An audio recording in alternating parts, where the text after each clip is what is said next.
3.3 યામ ભૂમિતિ પ્રાસ્તાવિક। વિદ્યાર્થી મિત્રો, અગાઉ તમે સંખ્યા રેખા પર બિંદુનું નિરૂપણ કરવાનું શીખી ગયા છો। તમે એ પણ જાણો છો કે બિંદુને રેખા પર કેવી રીતે દર્શાવવું। વાસ્તવમાં મોટા ભાગની પરિસ્થિતિઓમાં બિંદુનું ચોક્કસ સ્થાન દર્શાવવા એક કરતાં વધારે રેખાઓના સંદર્ભની જરૂર પડે છે। દાખલા તરીકે નીચે દર્શાવેલ પરિસ્થિતિનો વિચાર કરો। 1. આપેલી આકૃતિમાં રહેણાંક વિસ્તારમાં મુખ્ય રસ્તાઓ પૂર્વથી પશ્ચિમ દિશા તરફ અને શેરીનું નામાભિધાન પશ્ચિમથી પૂર્વ તરફ કરેલું છે। વળી દરેક શેરી પર ઘરના નંબર દર્શાવેલ છે। અહીં આ પરિસ્થિતિમાં આપણા મિત્રનું ઘર શોધવા તે અંગે એક સંદર્ભ જાણતા હોઈએ તે પર્યાપ્ત છે। તે માટે જો આપણે જાણીએ કે તે શેરી 2માં રહે છે તો આપણે તેનું ઘર સરળતાથી શોધી લઈશું? ના, જે શેરીમાં મિત્રનું ઘર આવેલું છે તે શેરીનો નંબર અને તેના ઘરનો નંબર બંને જાણતા હોઈએ તો આવી માહિતી પરથી જેટલી સરળતા રહે તેટલી સરળતાથી નહીં। જો આપણે બીજી શેરીમાં અને ઘર નંબર 5માં પહોંચવું હોય તો સૌપ્રથમ બીજી શેરી ઓળખવી પડે અને ત્યાં પહોંચીને એ શેરીમાં 5 નંબરનું ઘર શોધી શકાય। આપેલી આકૃતિમાં આ ચોક્કસ સ્થાન કેપિટલ H દ્વારા દર્શાવવામાં આવ્યું છે। આ જ પ્રમાણે શેરી 7માં 4 નંબરનું ઘર કેપિટલ P દ્વારા દર્શાવેલ છે। 2. ધારો કે તમે કાગળના ટુકડા પર એક ટપકું કરો છો।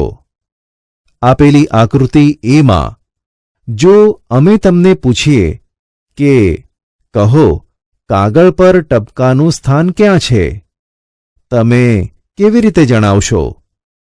કદાચ તમે તમારી રીતે કેટલાક પ્રયત્ન કરશો કે ટપકું કાગળના ઉપરના અર્ધતલના ભાગમાં છે અથવા તે કાગળ પર ડાબી ધારની નજીક છે અથવા તે કાગળના ડાબી બાજુના ઉપરના ખૂણાની ઘણી નજીક છે। શું આ મંતવ્યો પરથી ટપકાનું ચોક્કસ સ્થાન નક્કી કરાય? ના, પણ તમે એવું કહો કે ટપકું કાગળની ડાબી ધારથી 5 સેન્ટીમીટર દૂર છે તો તે આપણને વિચારવામાં મદદ કરશે, પણ ટપકાનું સ્થાન ચોક્કસ નક્કી કરાતું નથી। એક વધુ માર્ગદર્શન આપવામાં આવે કે ટપકાનું સ્થાન તળિયેથી 9 સેન્ટીમીટર ઉપર છે તો હવે તે ટપકું ખરેખર ક્યાં છે તે જાણી શકાય। આપણે ટપકાનું સ્થાન 2 રેખા એટલે કે ડાબી ધાર અને તળિયાની ધારથી કેટલું અંતર છે તે પરથી નિશ્ચિત કરીએ છીએ। આકૃતિ બી। બીજા શબ્દોમાં આપણા માટે 2 સ્વતંત્ર માહિતી ટપકાનું સ્થાન નક્કી કરવા માટે જરૂરી છે। વિદ્યાર્થી મિત્રો, હવે આપણે નીચે પ્રમાણે વર્ગખંડમાં બેઠક વ્યવસ્થાની પ્રવૃત્તિ જાણીએ। પ્રવૃત્તિ 1. બેઠક વ્યવસ્થા। બધી પાટલીઓ સાથે રાખીને તમારા વર્ગખંડની બધી પાટલીઓની બેઠક વ્યવસ્થાનું ચિત્ર તૈયાર કરીએ। દરેક પાટલીને ચોરસ તરીકે દર્શાવીએ।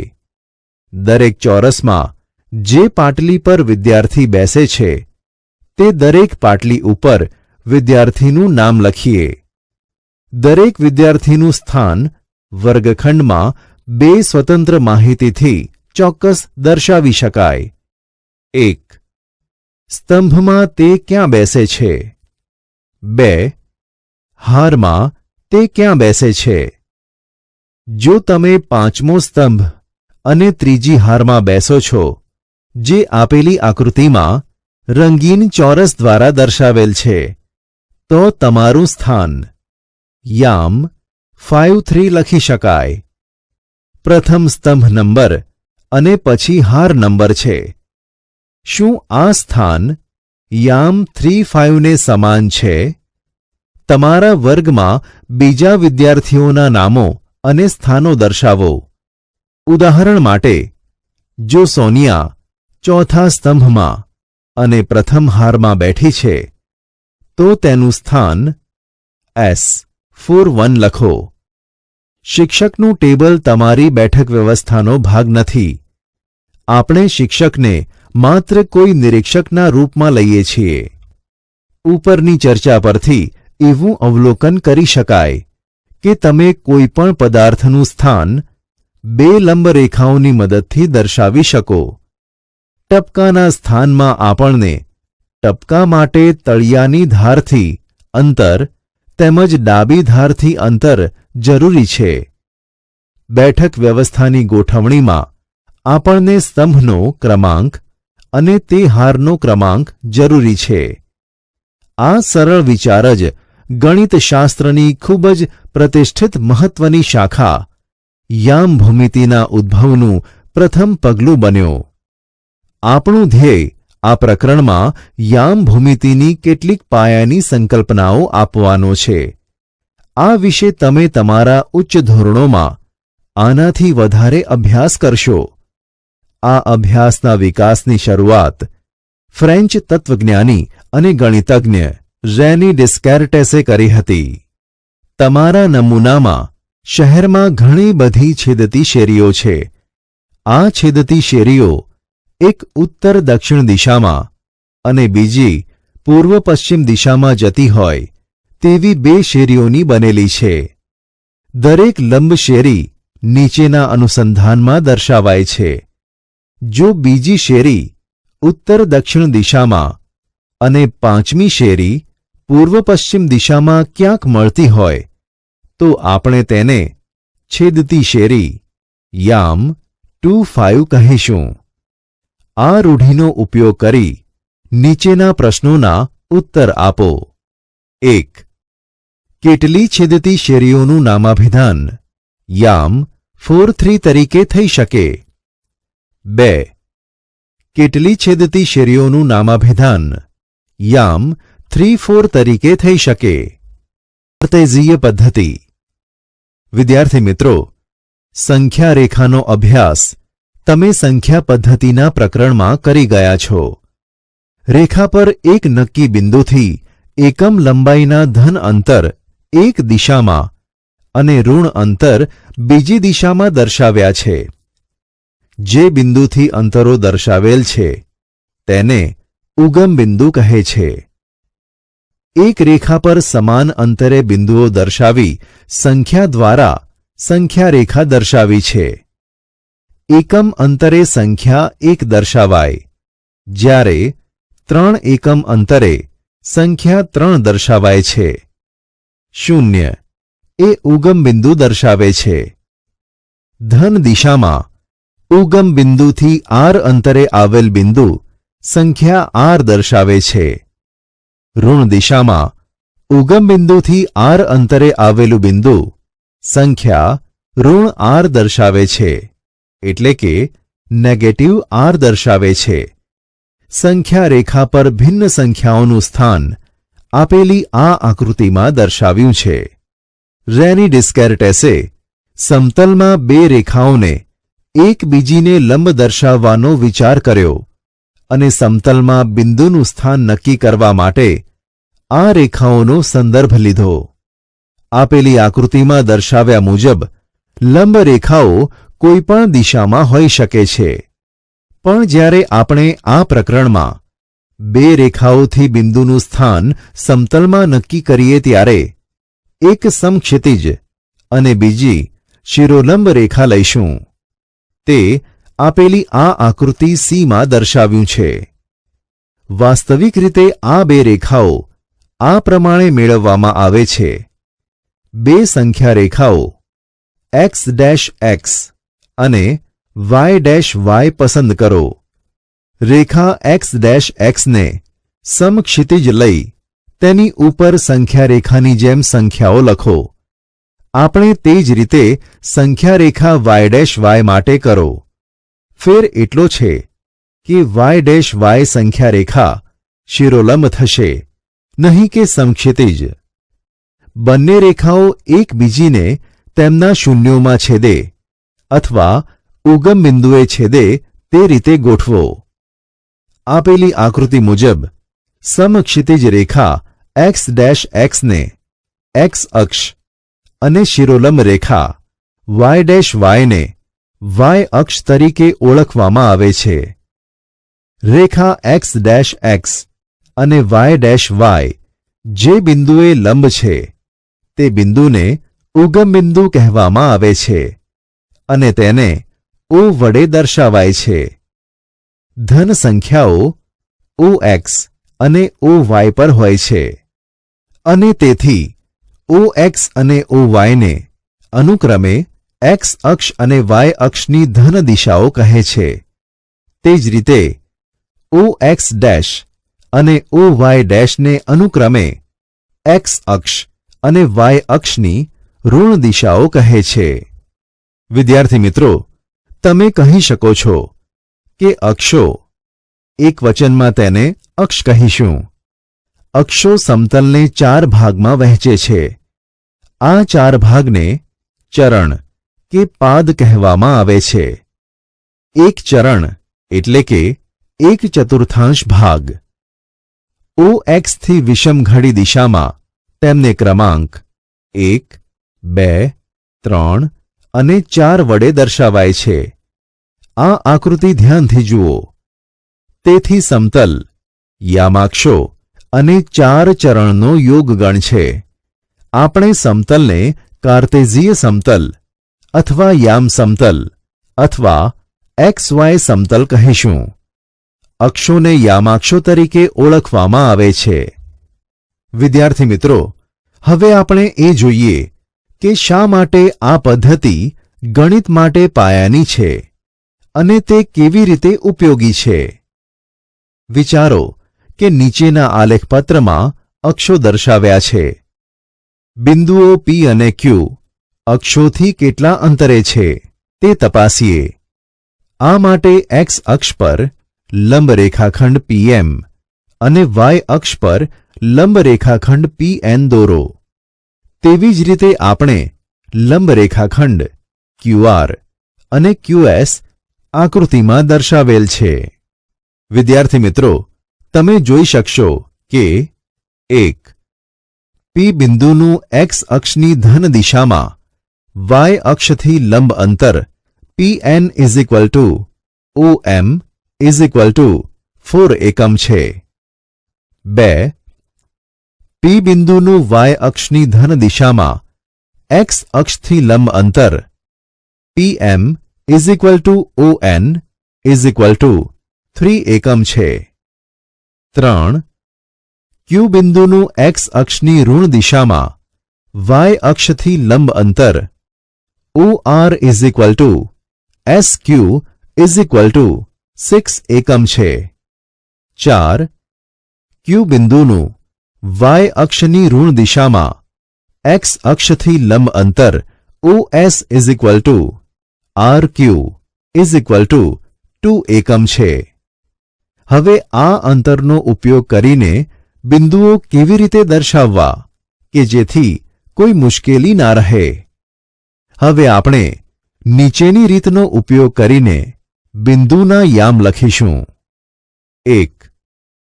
કોઈપણ બિંદુનો x યામ એ તેનું y અક્ષથી x અક્ષની દિશામાં માપેલ લંબ અંતર છે. જો અંતર x અક્ષની ધન દિશામાં હોય તો તેનો x યામ ધન છે અને જો અંતર x અક્ષની ઋણ દિશામાં માપવામાં આવે તો તેનો x યામ ઋણ છે. 2. કોઈપણ બિંદુનો y યામ તેનું x અક્ષથી y અક્ષની દિશામાં માપેલ લંબ અંતર છે. જો તે અંતર y અક્ષની ધન દિશામાં માપવામાં આવે તો y યામ ધન હોય છે તથા જો તે અંતર y અક્ષની ઋણ દિશામાં માપવામાં આવે તો તે y યામ ઋણ હોય છે. બિંદુ પી માટે તે 3 છે અને બિંદુ ક્યુ માટે -2 છે. વાય યામને ભુજ પણ કહે છે. 3. બિંદુના યામ લખતી વખતે પ્રથમ એક્સ યામ અને તે પછી વાય યામ લખવામાં આવે છે. યામને કૌંસમાં લખવામાં આવે છે. આથી બિંદુ પીના યામ કૌંસમાં 4 3 અને બિંદુ ક્યુના યામ કૌંસમાં -6 -2 છે. એટલે કે -6 -2 છે. સમતલના પ્રત્યેક બિંદુને યામ દ્વારા અનન્ય રીતે દર્શાવાય છે. યામ 3 4 એ યામ 4 3 ને સમાન નથી. ઉદાહરણ 1. આ આકૃતિ જુઓ અને નીચેના વિધાનો પૂર્ણ કરો. 1. બિંદુ બીના કોટી અને ભુજ અનુક્રમે ખાલી જગ્યા અને ખાલી જગ્યા છે. આથી બિંદુ બીના યામ ખાલી જગ્યા છે. 2. બિંદુ એમના એક્સ યામ અને વાય યામ અનુક્રમે ખાલી જગ્યા અને ખાલી જગ્યા છે.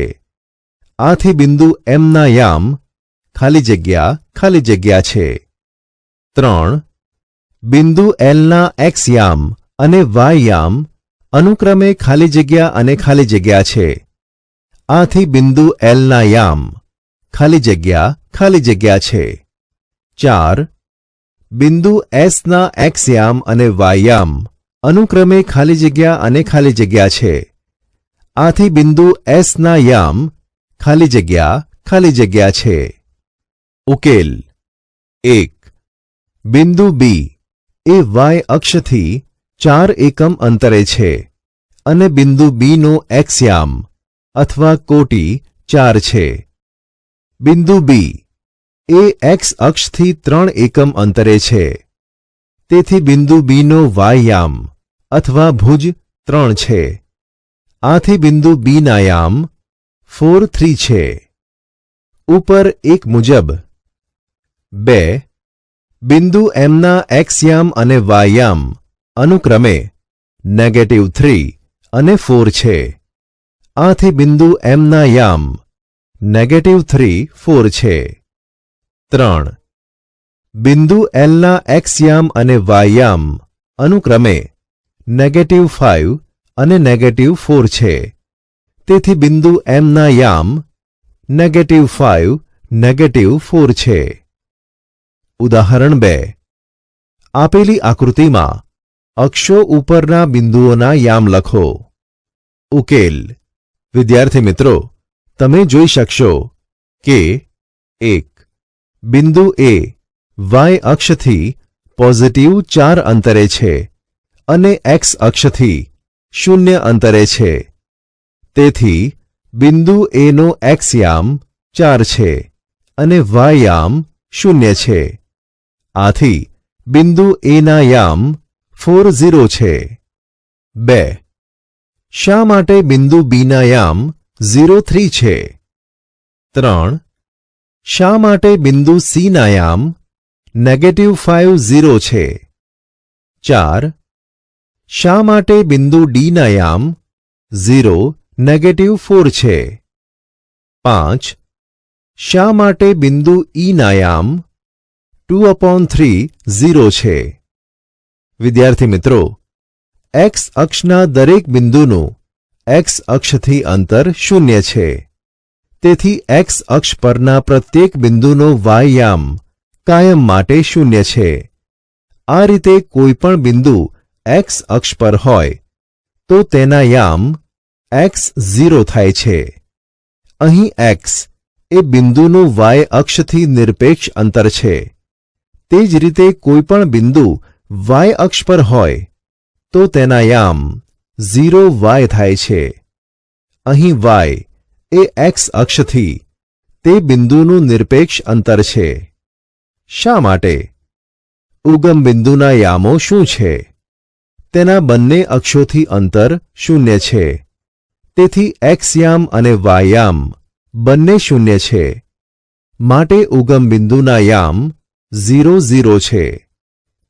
ઉપરના ઉદાહરણ પરથી તમે નીચે પ્રમાણે અવલોકન કરી શકો કે બિંદુના યામોના ચિહ્નો પરથી બિંદુ કયા ચરણમાં છે તે નક્કી થાય છે. 1. જો બિંદુ પ્રથમ ચરણમાં હોય તો બિંદુનું સ્વરૂપ પોઝિટિવ પોઝિટિવ થશે. પ્રથમ ચરણ ધન એક્સ અક્ષ અને ધન વાય અક્ષથી ઘેરાયેલ છે. 2. જો બિંદુ બીજા ચરણમાં હોય તો બિંદુનું સ્વરૂપ નેગેટિવ પોઝિટિવ થશે. બીજું ચરણ ઋણ એક્સ અક્ષ અને ધન વાય અક્ષથી ઘેરાયેલ છે. 3. જો બિંદુ ત્રીજા ચરણમાં હોય તો બિંદુનું સ્વરૂપ નેગેટિવ નેગેટિવ થશે. ત્રીજું ચરણ ઋણ એક્સ અક્ષ અને ઋણ વાય અક્ષથી ઘેરાયેલ છે. 4. જો બિંદુ ચોથા ચરણમાં હોય તો બિંદુનું સ્વરૂપ પોઝિટિવ નેગેટિવ થશે. ચોથું ચરણ ધન એક્સ અક્ષ અને ઋણ વાય અક્ષથી ઘેરાયેલ છે. એ માટે આ આકૃતિ ધ્યાનથી જુઓ. ટિપ્પણી. સમતલમાં બિંદુનું સ્થાન સૂચવવા માટે ઉપર જે પદ્ધતિની ચર્ચા કરી છે તે ફક્ત એક રૂઢિ છે જે વિશ્વભરમાં સ્વીકાર્ય છે. અહીં ભુજ એટલે કે વાયયામ પહેલા અને કોટી એટલે કે એક્સ યામ બીજા સ્થાને આવે તેવી પદ્ધતિ પણ વિકસાવી શકાય. તેમ છતાં કોઈપણ સંદિગ્ધતાને દૂર રાખવા આપણે સમગ્ર વિશ્વમાં પ્રચલિત રૂઢિગત પદ્ધતિને અનુસરીશું.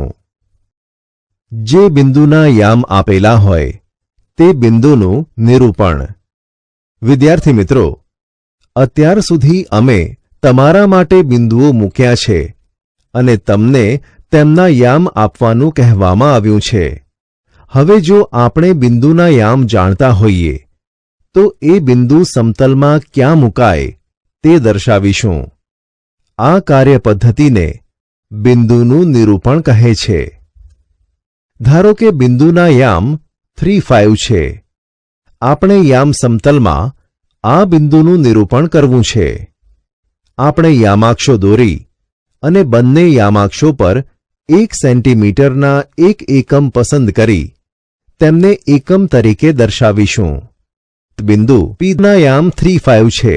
તે આપણને જણાવે છે કે બિંદુનું ધન એક્સ અક્ષ ઉપર વાય અક્ષથી અંતર 3 છે તથા ધન વાય અક્ષ ઉપર એક્સ અક્ષથી અંતર 5 છે.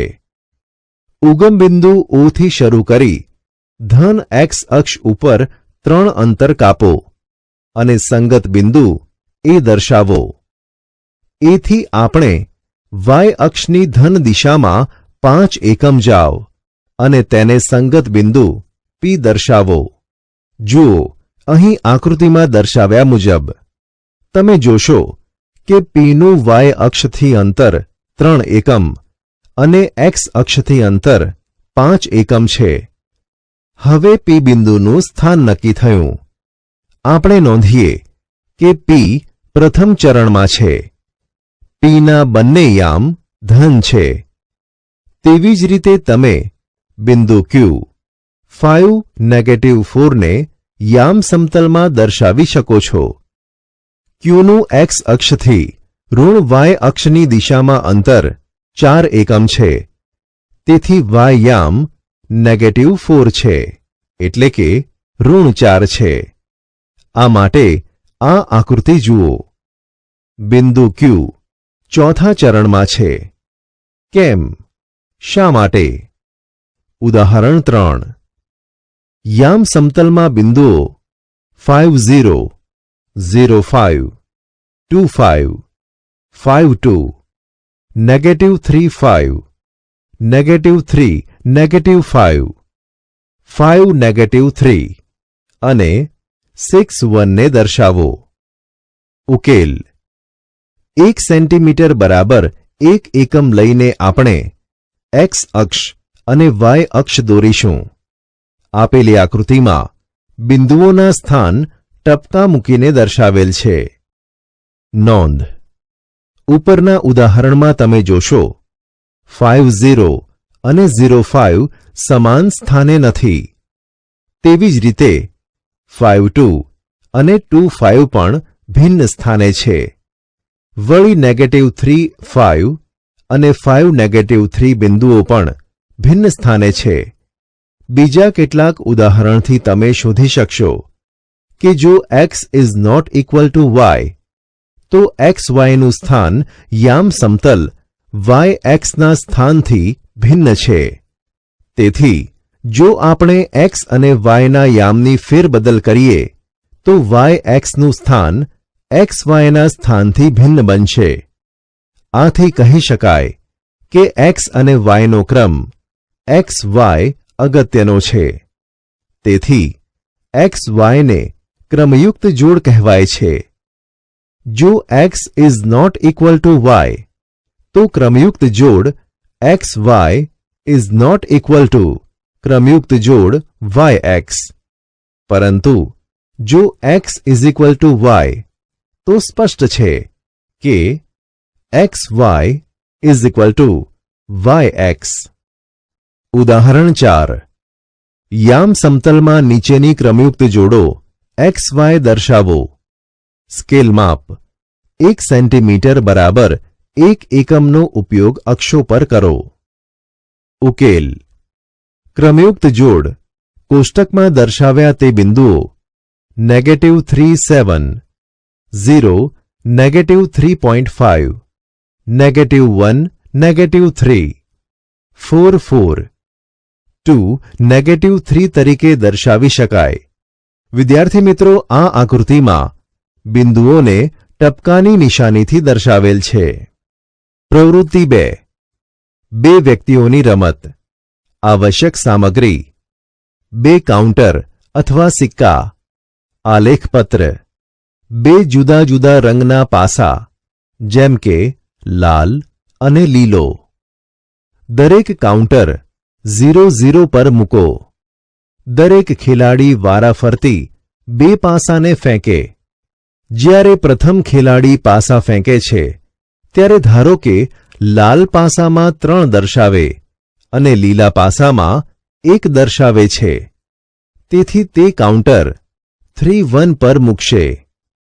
તેવી જ રીતે જો બીજો ખેલાડી પાસા ફેંકે તો લાલ પાસા પર 2 અને લીલા પાસા પર 4 દર્શાવે છે. તેથી તે કાઉન્ટર 2 4 પર મૂકશે. બીજી વાર ફેંકતા જો પ્રથમ ખેલાડીને લાલ પાસા પર 1 અને લીલા પાસા પર 4 મળે છે, તેથી તે 3 1 સ્થાન પરથી 3 + 1 1 + 4 પર ચાલશે. એટલે કે x યામમાં 1 ઉમેરતા અને y યામમાં 4 ઉમેરતા મળશે. આ રમતનો ઉદ્દેશ કૂદકા માર્યા વગર 10 10 પર પ્રથમ પહોંચવાનો છે. એટલે કે x યામ અને y યામની કિંમત 10 થી વધુ ન હોવી જોઈએ. 2 ખેલાડીના કાઉન્ટર એક સ્થાન પર ભેગા થઈ જવા ન જોઈએ. પ્રથમ ખેલાડીનું કાઉન્ટર બીજા ખેલાડીના કાઉન્ટરના સ્થાનવાળા બિંદુ પર આવે તો બીજા ખેલાડીનું કાઉન્ટર 0 0 પર જતું રહે. જો કાઉન્ટર ભેગા થયા વગર ચાલવું શક્ય ન હોય તો ખેલાડીનો વારો જાય. તમે વધુ મિત્ર સાથે રમવા માટે આ રમતનું વિસ્તરણ કરી શકો છો. અવલોકન. તમે આગળના ધોરણમાં સમય અંતર આલેખ, બાજુ પરિમિતિ આલેખ જેવી ભિન્ન પરિસ્થિતિઓના આલેખ દોર્યા છે. તેની સાથે બિંદુના આલેખની પ્રક્રિયા સરખાવી શકાય. આવી સ્થિતિમાં આપણે x અક્ષ તથા y અક્ષની જગ્યાએ અક્ષોને t અક્ષ, d અક્ષ, s અક્ષ અથવા p અક્ષ વગેરે કહી શકીએ.